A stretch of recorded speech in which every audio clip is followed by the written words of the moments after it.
Hey, what's going on everybody? This is Jared and this is Apple Music. So iTunes to me is kind of the king of the music industry. It's owned by a multi-billion-dollar company. It has over 45 million backers that already use iTunes, and plus people all over the world use iTunes already on their computer. But this is Apple's first iteration of Apple Music. So how is it? So the best way I think to talk about Apple Music is to actually talk about all the tabs that they added. When you first load up the application, it's going to ask you what type of genre do you like to listen to and what type of artist do you like to listen to. Now I, in all honesty, did not know any of the artists that were in there, so I kind of just picked randomly. So inside of this For You tab, it actually creates playlists according to all of the artists that you picked and the certain genres that you picked. Now one thing I did notice is they actually did a very good job at picking playlists for me to listen to. Now the artists that I did pick actually show up right in my For You tab. Now another thing in this For You tab, if you go over to a music album and you really like the album, you can click the heart next to the album and then that will actually put that into your For You. So it's going to add some more playlists according to your music likings. So Apple did a very good job at picking playlists. Next up, we have the New tab. Now, if you already look at the iTunes store, it's automatically going to show you the top songs out there. So essentially, this New tab is the top new songs out there that are on Apple Music and that you can listen to right now. So this is where you will find Taylor Swift's 1989 or anyone that they just really think should be featured on their new list. So this is pretty cool. It's cool to see the different type of music that's out there. And again, if you want to explore, then there you go. You can find new top music that's out there. Next up is radio. Now with radio, they created this radio station called Beats One. I, in all honesty, will never listen to Beats One. Now Beats One is pretty much a 24/7 radio. So if you click listen now, you can listen to radio for 24/7, you know? The radio is always going to be live. Now of course there is a music list that you can search right into and it's going to show you what artists are presenting their music at certain times of the day. So if you like a certain artist and you like their music style taste, then you can look through the schedule and you can make sure that you are going to listen to their type of music. Now inside of this radio tab, there are a few other things. Now, if you look at something like Pandora, this will essentially be something like Pandora. It has playlists that play according to the certain type of genre that you like to listen to.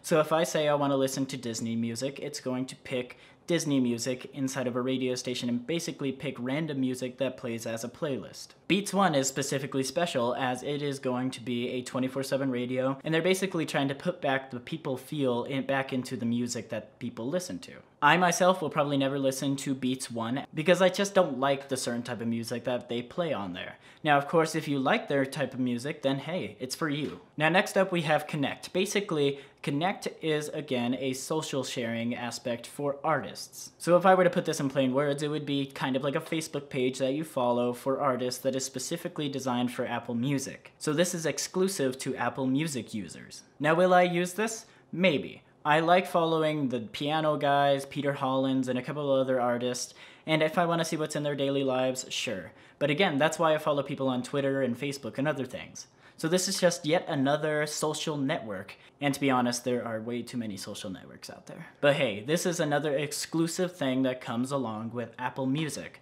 So if you like this aspect, again, you can pay the $10 and you can get connected to your favorite artists.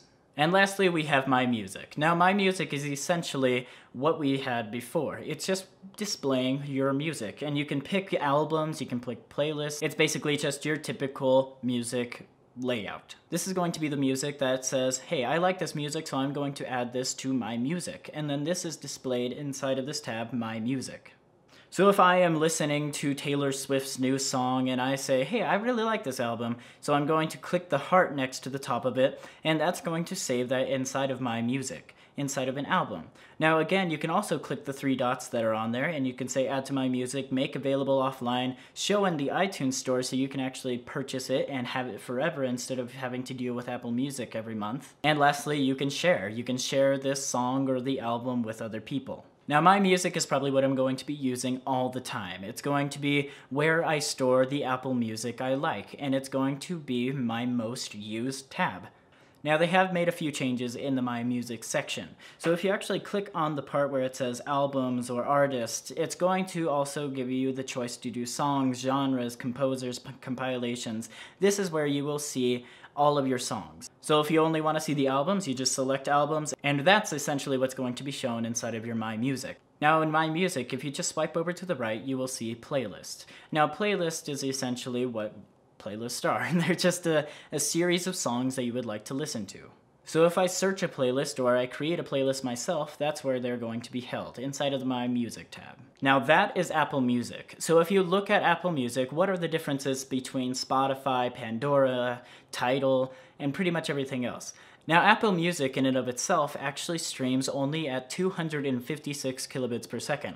Now to me, 256 kilobits per second, that is perfectly fine with me. But every other streaming service is doing 320 kilobits per second, and Tidal's even doing lossless. So when you're looking at all the other streaming services and you're wondering, well, why doesn't Apple do that? It makes you question if Apple Music is actually better or not. Now Apple Music to me is about exclusivity. Apple Music is going to have the largest array of music to listen to.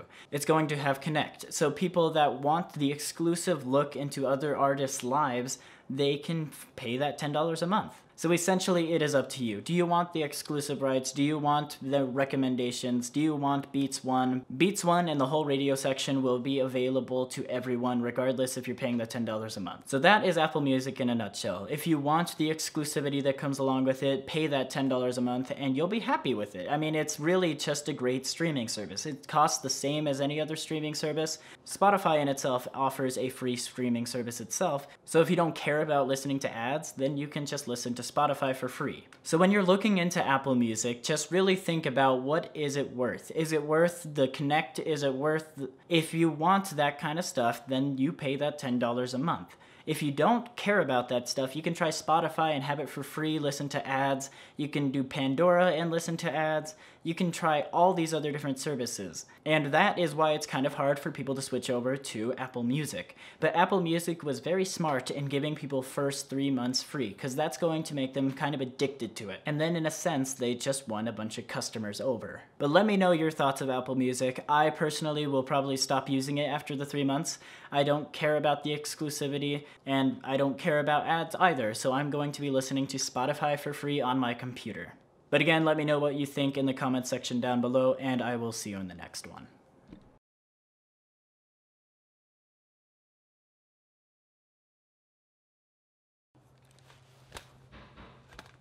That's scary gun. Better? Yeah.